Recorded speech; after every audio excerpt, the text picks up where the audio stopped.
should be here.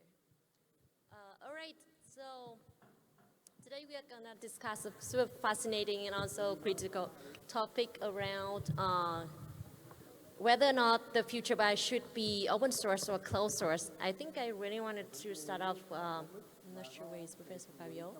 I really want to start off by a story around OpenAI. You know, the brand name itself, it should be OpenAI. And you may know the rumors around this one. And Elon Musk invested around $50 million for OpenAI. And then he wanted to have OpenAI as a decentralized one and open AI for everyone. But recently, some just turned it into a for-profit company and a private one, and there are a lot of other noises around this one. So the question is that, is this necessary, and is this really a consequence of an open AI company or not? And hey, thank you so much, Professor Fabio, for joining. I hope that you can hear me well. Anyway, so for our today's discussion, we are going to talk about, and maybe we're going to have a debate. I hope that you have different opinions around this one. So please welcome our esteemed panelists for this discussion. And being here with me on the stage, we have Raghu Banda. He is the Senior Director of AI from SAP. Thank you so much for flying from the USA to Vietnam, and welcome to Vietnam. Thank you. Please also welcome Dr. Tuan Cao, the CEO of Live AI, also Genetica, a super innovative biotech company. Thank you so much, anh. Thank you. And please also welcome anh Binh Tran. Thank you so much, anh, for coming. Mr. Binh Tran is the co-founder of AVV. So we're going to have a unique insight from a venture capital. Thank you so much, anh, for coming. Thank you. And please also welcome our Professor Fabio Cuzzolin. He is joining through Zoom from the... Okay, all right. So please welcome Professor Fabio Cuzzolin from the UK. Thank you so much, Professor. He is the Director of AI Labs at Brooks Oxford University. Thank you so much, Professor. Can you hear me well? Oh, I cannot hear you. Maybe you haven't turned on my microphone. All right, I can hear you now. Thank you so much, Professor. Yeah, thanks for having me. Okay, thank you. Thank you so much. Long time no talk anyway. So why don't we start off by maybe, again, a short introduction section. I'm going to let you introduce yourself in 1 minute. And also, I really want to hear, are you a fan of open source or closed source? I hope that you have two different parties today to have a debate. Raghu, please start your turn first. I think maybe I can get started on this. Hi, yeah, this is my first trip to Vietnam. I think it's a lovely country. Thanks for the invitation. I've been with SAP I've been in the US for a little over 20, 25 years, worked in different companies and different projects. So I've been with SAP for a little over 20, 25 years in various roles. I drive the AI innovation with the cloud ERP products there. And that's my day job. And my evening job and my weekends, I'm more interested in learning a lot about AI and generative AI. And that's how I got into the passion of running my own podcast. That's where I meet a lot of startup vendors. And to answer your question, I think it is a very tough question to answer, but always the innovation, if you see, it starts with open source. And that is where I see the innovation, the first step to innovation starts with open source. Maybe we'll have more detailed conversation later on that. So you're a fan of open source, I guess. How about you, anh Tuan Cao? Okay, so my name is Tuan Cao. I'm the CEO of Live AI. In a very short introduction, we leverage artificial intelligence in decentralized science. So everything about life science and AI is that's what we've been doing. By the way, my answer to the question is very simple. Whenever I'm looking for an employee, an engineer to join Live AI, the very first question that, have you ever worked in open source? If the answer is yes, then you pass the first step. Okay. All right, anh Binh Tran, please. Hi, I'm Binh. I am the co-founder of 500 Stars Vietnam and AVV. We started investing here in Vietnam in 2015. We were the first investor in ELSA investor in Trust and Social, 𝐸𝐴, Tech Co-op, first and only investor in 𝐸𝐤𝐞𝐳. So we've been a big believer in Vietnam being the leaders in markets, global markets, and we're starting to see that happen. I believe in open source. I mean, some of the biggest major technology paradigm shifts, including the internet, have been on open source research and technologies. And so I think at this point in time, big technology companies like Google and Apple and Facebook and now OpenAI are getting too powerful. Awesome. Thank you so much, Anh. And please, Professor Fabio, can you please turn on your microphone? Yes. So I'm hoping you can hear me. First of all, I'd like to apologize for not being able to join. Yes, I can hear you. Yeah, I really wanted to come, but I have commitments tomorrow. I'm a professor of AI and the head of the AI data analysis system here at HA DAO. And our interests are mostly in the model of uncertainty, which is the topic of this, but also continue learning from data, so continue improving models over time, as well as more recently things like AI for science or AI for scientific knowledge and engineering, things like neural computers and modeling physical systems using AI. And I'm a big fan of open source, and that's the reason I'm here. I think open source is intrinsically more just and better, and should be the way to go. Thank you so much, Professor. So it seems like everyone here is a fan of open source. So I really want to pose a question. You know, right now, like every single company, I guess, really relying a lot on Mark Zuckerberg or Meta itself, because they are open sourcing so many models right now, from computer vision, ASR, NLP, and multimodal, and so on. So, you know, Mark Zuckerberg himself, he also has to be responsible for his investors and stakeholders. And when the models are gonna get larger and larger, the cost to train those models will be like, you know, it's gonna increase significantly. So what if one day he will close source those models? Maybe there will be so many startups go bankrupt. What will happen then? So I really want to start with, for this question, I really want to ask Binh Tran first. From venture capital point of view, do you stay away from startups that are building on top of open source models? No, not at all. I think, first of all, this AI is unprecedented in the scale and impact it will have to society. You know, on the scale, we see technology change society, whether it's the internet or PC, smartphones. You know, I think Vietnam's kind of skipped the PC era, but I think this AI technology is really considered a part of a super cycle, something that will impact us for decades. And so something this powerful, I think, is it's really important to have a deep understanding of where this might go and where it might have a lot of impact. So I think closed systems like OpenAI are really powerful.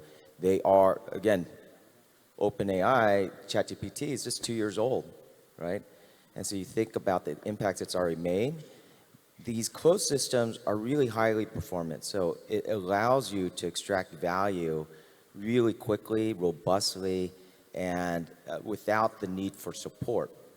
And so it is, what you give up is the control. And I think what's really important to think about, there's a lack in the extent of data that OpenAI might have with language and culture for emerging markets like Vietnam. And so it is kind of important when you extrapolate where this technology is going for countries like Vietnam to preserve that in the AI that's being developed. And so if you have more control, perhaps you can introduce these things that are important to a nation, to a society. There is a challenges with OpenAI, though, I think there's a paradox with OpenAI, open source in AI. You look at Llama 3, sure, you can download the code and you have the weights, but you can't download the data, the specific data sets that were used to train, nor do you have a 20,000 H100 NVIDIA chips and spend 3 months training it and have an army of data scientists, really skilled data scientists to do that, right? So even though it's open source, it's not as accessible as one thinks. So there is problems to be solved by nation states when it comes to AI. Anh Tuấn, do you want to jump in and give a take from startup point of view? Do you see the risk of one day maybe Meta is going to shut down all the open source models? So before I answer the question, so yesterday at dinner, anh Binh and I have a really good conversation, and we agree we continue the debate on stage.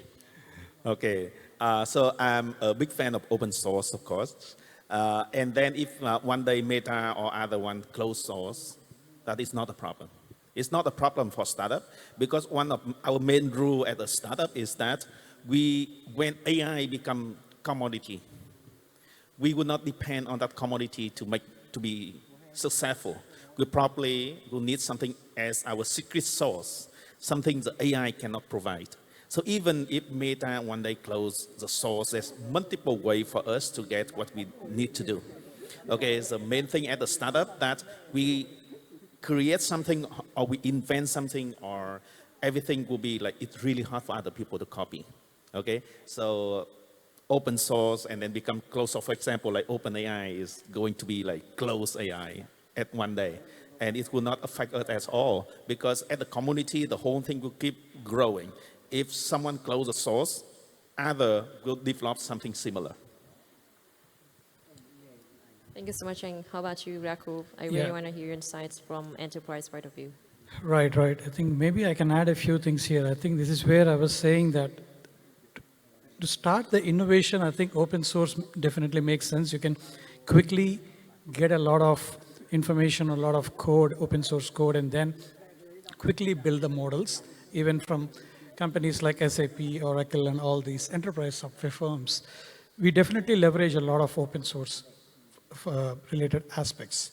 But then when you want to go to the next level about developing focused solutions in a particular domain or a particular industry or a particular set of features that we want to go, this is where we build on top of that. We build on top of that, and that is where I would term that as getting a bit more of a closed source kind of a thing, because that is where our bread and butter stays, our key magic stays over there. And because this is where you have a lot of data that is contextual in that information related to the customers that you have been interacting. So this is where for scaling, or if you have to get into customer specific scenarios or scenarios where you have to work across the different lines of businesses and industries, this is where you will have to depend on building additional things on top of your open sourced models. And like you said, I think, of course, if something happens to an open source model, obviously the big tech companies, I think they always have a game plan, because you have always been working across different open source models. You can always switch over at a faster pace. So this is where I would say that you start with open source, but then you want to get into a detailed focus. That is where you get into the closed source models. Thank you so much. How about you, Professor Fabio, from your point of view? Do you think one day, if any of those popular open source models will be closed, will your students be affected or not? Well, I think I totally agree with what Raghu said. If you're clever, you across different types of models and source models. So one goes away soon to the others. And also that you cannot just take an open source model or an open AI model, face value, and use it for your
Thank you so much, Professor. So open source is all about working together in a collaborative way. So maybe the next question is for Raghu and Anh Tuan. So from an innovation standpoint, how does open source impact AI research and development? And do you think right now the most groundbreaking advancement in AI are from open source or closed source? Sure, I can go first. I think, so going back to this earlier conversation, right, the groundbreaking, the first set of innovations always, most of the innovations are triggered through open source. But then when you go to the next level, of course, when we are talking about fine tuning or when we are talking about RAG or like augmented things, and then now companies, enterprise companies, what they are focused on is that how do I work across these different models or across these different hyperscaler platforms, and how do I, end of the day, resolve or provide a solution to my customer. So this is where agentic AI or agentic AI workflows come into place. And this is where I would say that you will have to see a lot more groundbreaking achievements are now happening with this agentic AI when you are working together with RPA and these large language models. So that is where things are going, at least from the enterprise space. Okay, so I go back to your point because let me answer the question, but give you a teaser. I disagree that when you say we start with open source and then the next level, you want to go to closer to closed source. Okay, but let me go to that point later. Regarding the question, let me share with you a story. So my PhD advisor, after 18 years at Cornell, then he joined Microsoft at the head of AI and machine learning as Microsoft. So like 2 years before OpenAI came to public, he actually told me, hey, Tuan, you need to take a look at GPT-3. They can train like 2.7 million feature. And I said, no, it cannot. And then he said, no, it's open source. You can go and you check it out. You should check it out. Maybe it's a next big thing. And at that time, I asked, okay, if the OpenAI or like that company able to do that, why not Microsoft? And he shared with me, because in open source, things may move faster. Okay? And so I go back to the disagreements, say that the moment you go into the open source world, I think we should not go back. There's multiple reasons for this. The first one is there are a lot of discussion. I've been an AI speaker for many panels for the past two years and so on. Always a question about the ethical in AI. And people always worry, okay, some AI can do something like very unethical. If that one is going to closed source, it's really hard to detect. Sometimes open source will give people more, let's say, moral to do the right thing. And the more people contribute, because like for the world to advance, the main rule of human being is like more than 50% of us are the good people. Okay, the bad people is like a small percentage, so the more you open to the world, the more you will make the world a better place. So I kind of disagree that the moment you go to open source, it's hard to, you should not go back. That's my personal opinion. Maybe I can just quickly take that one and explain a bit more on what I meant. So what happens is that, like I rightfully agree with what you're saying, when you come into these aspects of ethics and how do you deal with these kind of things, when you have open source, I think maybe it is easier to handle. So this is where I think AI regulations come into place, right? I think the usage and the AI regulations and how do you use these kind of features or particular features. So it would go back on how good is your AI regulations are put in place, whether it is an open source or a closed source firm. And that would answer a lot of these things happening at a at a pace where things should not have happened. Then can I ask you a question? Sorry.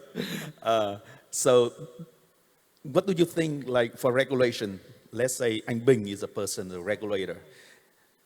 Will it make Anh Binh life harder when he had to put a policy, the regulation policy for closed source? So that's, again, So the question is, like, maybe because like closed source, you create more problems, that's why you need more regulation. Otherwise, open source, maybe simpler regulation and make things move faster. Don't make regulation as the, let's say, the preventing factor for the development of AI. So to answer that question, I think the regulations, again, it will depend on the context and the situations that you are getting into. I agree that you should not have regulations for everything, and that is where I think it dramatically slows down the process. But of course, just take the analogy or the usage of seat belts, right, when you're driving cars. I think this is where the regulation was put in place based on the data that you had studied over a period of time. So at least in some of the countries, I think you have the driver, definitely you have to put the seat belt because that is made based out of a lot of statistics and the data that you have learned across. So to answer your question, yes, it helps in some scenarios, but again, it should be case-by-case basis, or it depends on the customer scenario or the use case. No worry, don't want to hijack the conversation. So, I mean, do you want to give a take? Yeah, I want to give maybe a perspective on the breakthroughs. I think you have to observe that, you know, if you can make it more accessible and cheaper for people to experiment, you will get more and more breakthroughs. But these large language models are really huge and expensive to experiment on, right? So you think there's a big hurdle for experimentation that small teams with less resources, they're not going to come up with the crazy ideas. They just can't afford to. And then you have another condition or observation is that OpenAI is so wildly successful that almost all the research and effort is to making these large language models better.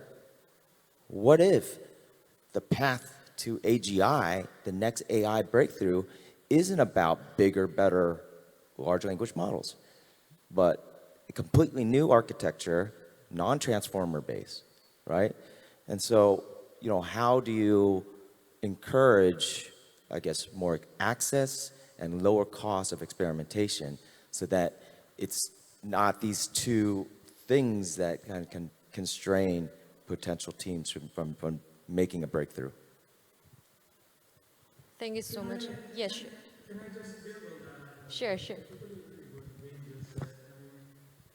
There are big problems. I mean, I think it's the naive thing that, you know, whenever you have the open source, the open sources, you know, I think they're going in exactly the other direction. And that is due to failing regulations. So I've been in several panels on ethics and regulation recently. And there's at least two ways in which regulations fail. First of all, these large language models would not have been possible without these companies crawling publicly available data using, you know, loopholes on property, intellectual property rights and such. So in a way, this regulation cycle we're observing now would not have been possible without using people's data without trusting, for instance, which is very difficult from our understanding. And number two, these big tech companies have such a dominant position, as some of the panelists have said, which makes it impossible. I mean, it kind of stifles creation of new knowledge, just like concentration of wealth and power in the late 19th century was harmful to economic growth. Concentration in the creation of knowledge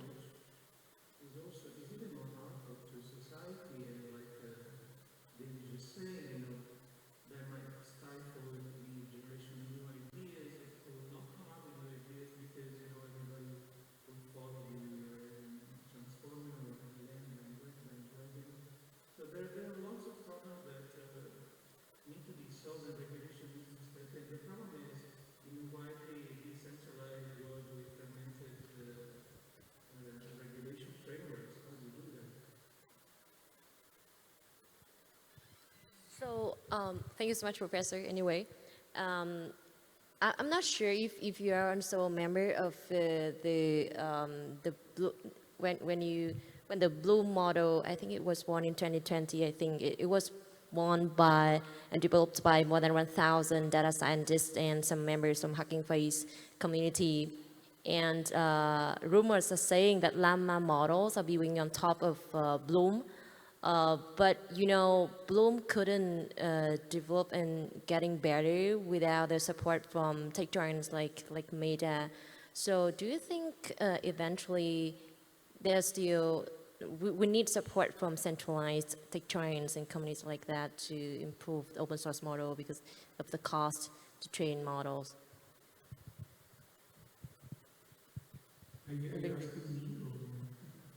Maybe this is a open question for everyone. This is like a debate.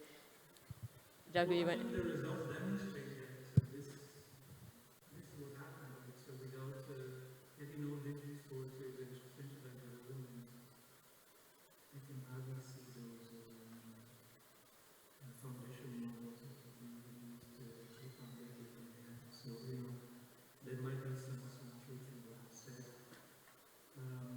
The alternative is to have governments fund the democratization agenda. So if, like, you know, the EU, the US decided to make giant computing resources available to everybody as a good idea, then you know, you would see fast development in the open source AI sector as well. If that doesn't happen, it's going to be a problem. I think being from venture capital point of view, I think this is a question for you. So, you know, maybe closed source companies will attract more investments from VCs. Do you think this is, yeah, even though you said that you're not going to stay away from companies building on top of open source, but still, there are some opinions around this one, like, yeah, you can develop faster with open source, but eventually if you want to attract more investment from VCs, like tier 1, tier 2 VCs, you need to close source your models. What are your thoughts on this? Well, I think LLMs are just a tough space to invest in. First of all, they're getting commoditized. Even the small models have closed the gap with the most highest performant models. You know, ChatGPT's 4.0 model is not showing the big jumps in performance as you saw from 3.5 to 4. And so as you're seeing this diminishing returns is like, hey, more data, more compute, there's some cracks that are showing. And so it's my belief, like right now AI is like a graduate student, right? And it's going to become like electricity. And so the solutions that we come up with are really the clever packaging and pointing of that power to solve a problem, whether it's going through agents or enabling humans collaboratively to build something and add value in ways that you couldn't get to without AI. And so I do think betting on power plants is reserved for folks who have much bigger AUM. And so for me, it's really, in this part of the world especially, applied AI. You know, how can AI be used to solve problems that are largely ignored by big tech or misunderstood by big tech and not prioritized by big tech? And there's so much, you know, even in areas like legal AI, where I think, you know, in case law societies like the US, you have Harvey, but here in Japan and Korea and Indonesia, Vietnam, it's civil law society. So you need to have a completely new framework of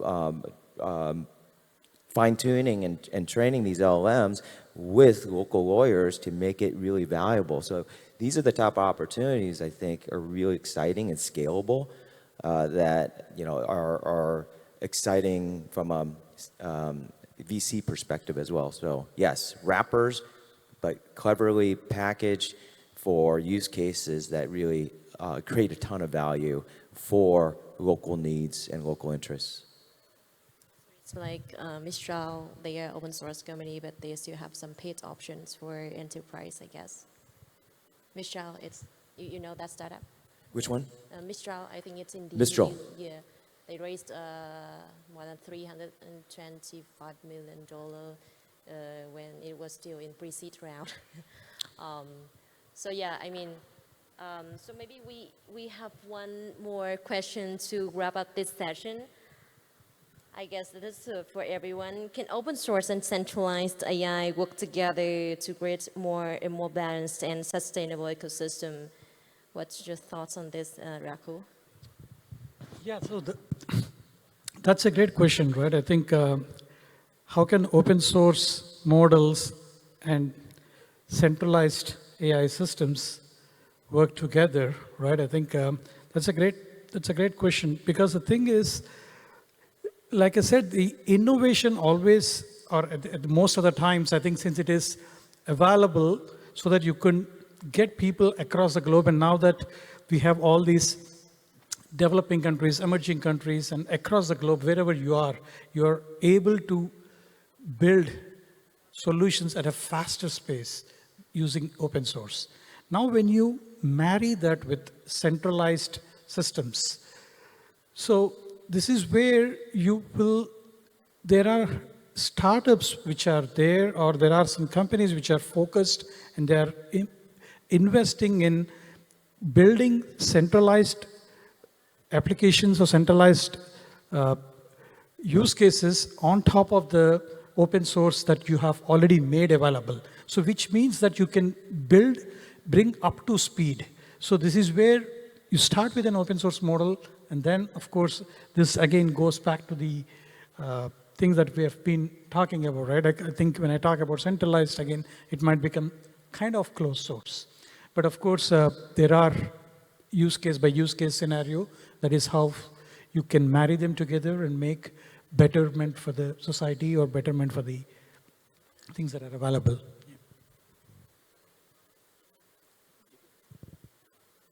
Okay, so yeah, I think there's right now, if you look at the current space, the highest performant models are closed, right? And and reserved for the most costly and highest stakes AI use cases.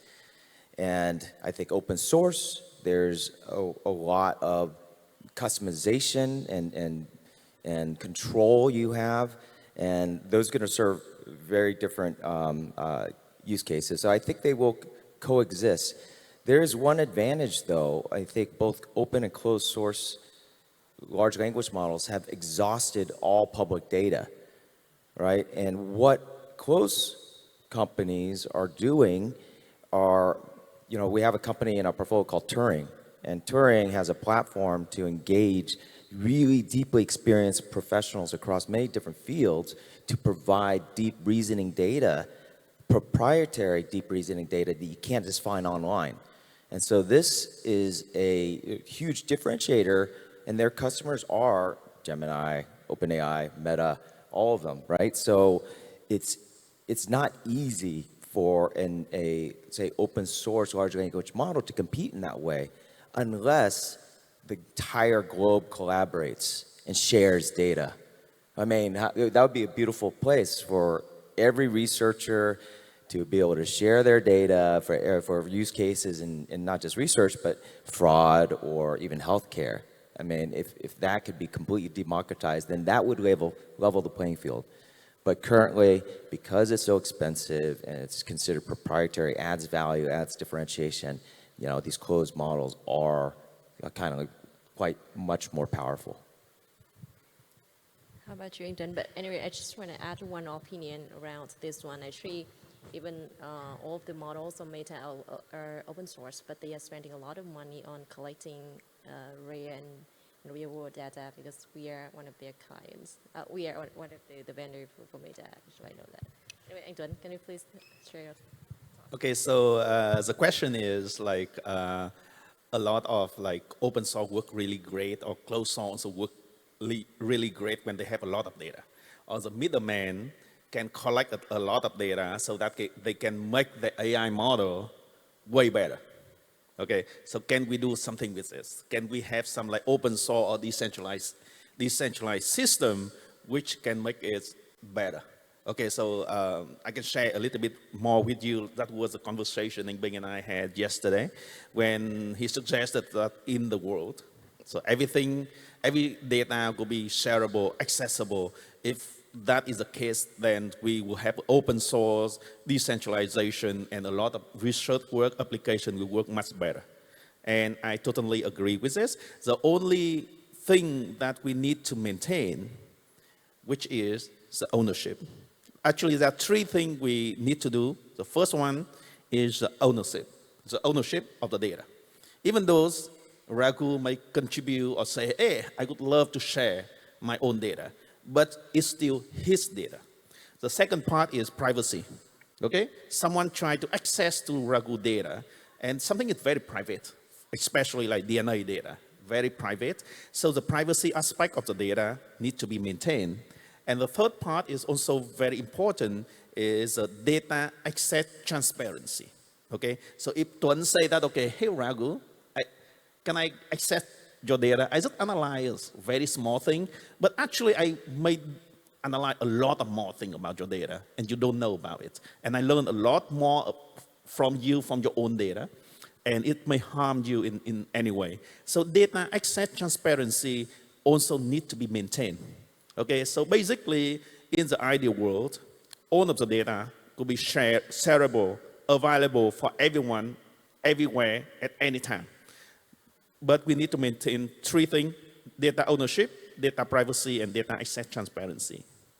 And how to do that is a hard question. Okay. I mean, just say crypto.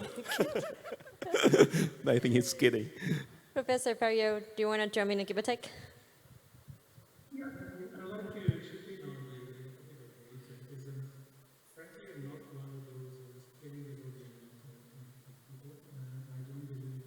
I think we're gonna hit the ceiling pretty soon in terms of what just training models of more and more data is capable of doing. And I think the point that people here at the time were making about the quality of the data is very, very important. But more general consideration is that based on the research that we did here, even if you have tons of data, and it's a lot of data with Tesla, you collect billions of miles of data, your autonomous vehicle will still run into incidents and cause crashes and such. So I think we're very close, maybe thanks to the success of these large language models, that we are pretty close to seeing what the upper ingredients are of this kind of approach of scaling up things. And when we have that ceiling, then the ball will return to the idea. So we will be back to a stage in which we think harder about what comes next and how we unlock the next stage. And I think we're going to see in the next 3 to 5 years. Yes, there's still a lot of fields in which foundational models need to be applied. For instance, I'm part of a consortium that was applied for funding at the European College September using foundational models in the industry, which is an open field at the moment, like heavy industry, like navigation, energy grids. So there's still a lot in terms of applications of existing foundational models. But in 3 to 5 years, we'll keep the ceiling and realize that scaling up is not all we need. And even with the enormous amounts of data that are limits to what these kind of models can do, then we'll have to go back to the world. That's one of the ways. Can I share something with him on the Asian side? Okay, so yesterday I have a team discussion where the team shared with me some of the statistics. Okay, so in the world, or in basically some statistics that every 9 people, 1 die because of diabetes. Every 6 people, 1 die of cancer. Every 4 people, 1 die because of cardiovascular disease. And in the UK, you guys do a really great job of having precision health, okay? And some of the research from the UK and the US, for the Westerner, for you, actually show that when precision medicine and precision health become prevalent, you guys are able to reduce the preventable death, preventable disease, the death rate by 25%. The cancer rate, the death due to the cancer, reduced by 33%. But most of that work is done in the UK or part of the US, where they focus a lot on the Caucasian, the Westerner. So our team yesterday was saying that, okay, we need to bring that one to Asia. Okay, and coming back to the same question, where a lot of research actually able to reduce the death rate for the Caucasian because they have a lot of data. They already collected shareable regulation in the UK. And the UK government is doing a really great job about like 500,000 genome project. So that's what we need to see in Asia, that we need to find a framework or a system which can provide that data or provide something faster. So the research from the UK or the researcher from the US can bring the precision health or precision medicines to the Asians so that we can get all of the benefits the people in the UK and part of the US having right now. Yeah. All right, so it seems like we have to wrap up now for another session. Thank you so much, everyone, for joining. Thank you so much, Raghu and Tuan and Binh, and thank you so much, Professor Fabio, for tuning very early your time, and see you again. Thank you so much to the audience. I hope that you enjoy the session and hope to have some more discussion tomorrow. Thank you so much. Thank you. Thank you very much for your sharing. Thank you to all the panelists and our moderator.